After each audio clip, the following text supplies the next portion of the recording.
اب ابو ہریرہ سے ایک روایت ملتی ہے کہ رسول اللہ صلی اللہ علیہ وسلم نے کہا کہ جب تم وضو کرو تو بسم اللہ والحمد للہ پڑھ لیا کرو۔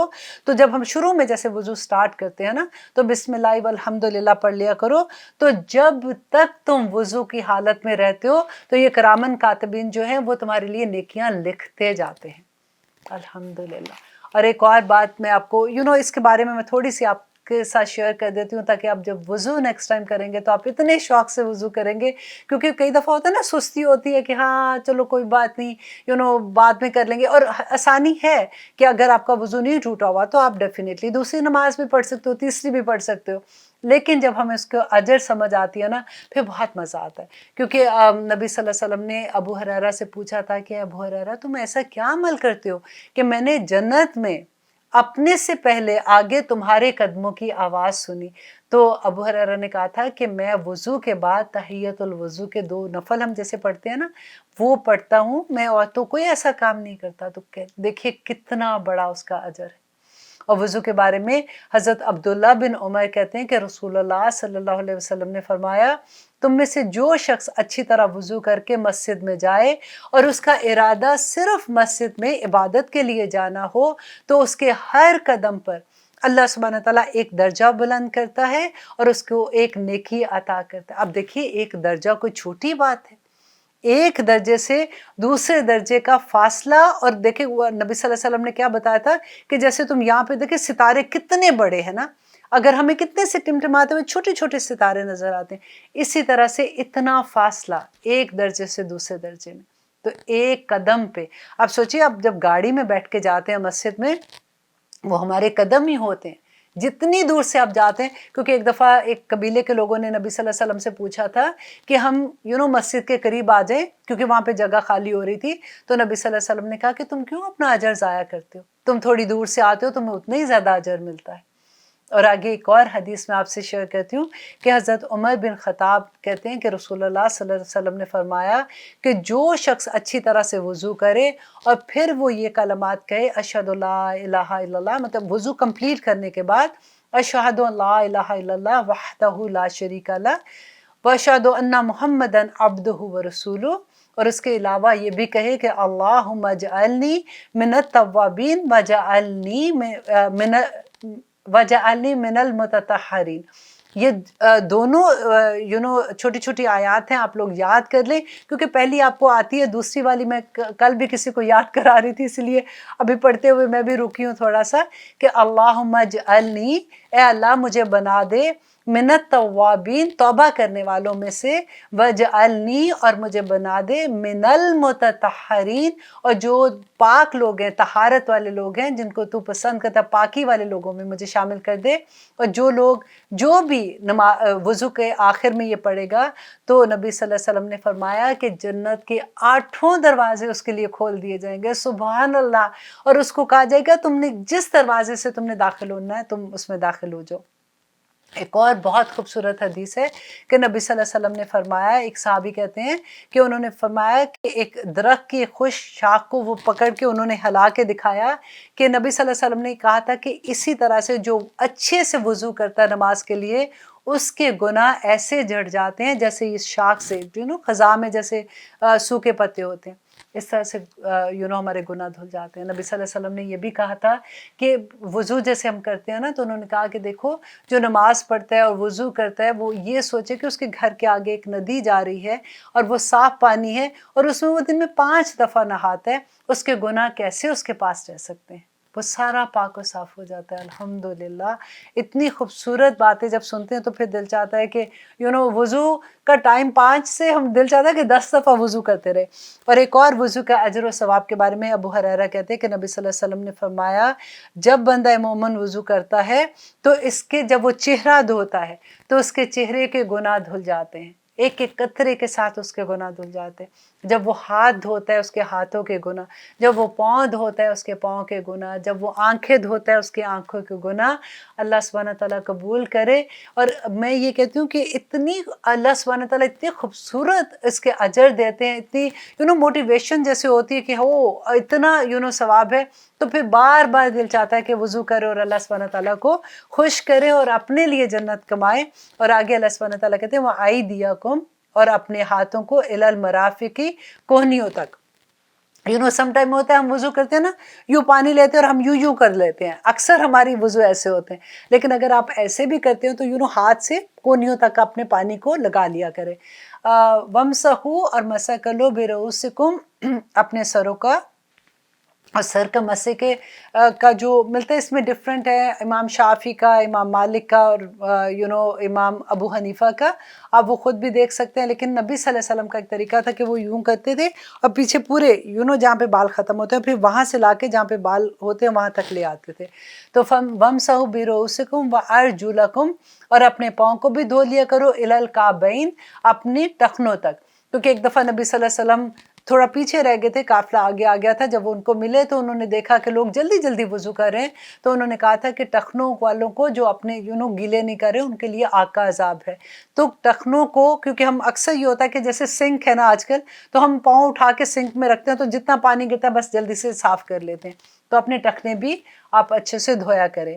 اور اس میں یہ ہے کہ کلی کرنا اور ناک میں پانی ڈالنا یہ سنت سے ہے، وہ بھی ہم لوگ کرتے ہیں. اور آگے اللہ سبحانہ تعالیٰ کہتے ہیں وَإِن كُنتُمْ اور اگر ہو تم جُنُبًا حالت جنابت میں فَطَّہَّرُوا تو پاک ہو جاؤ.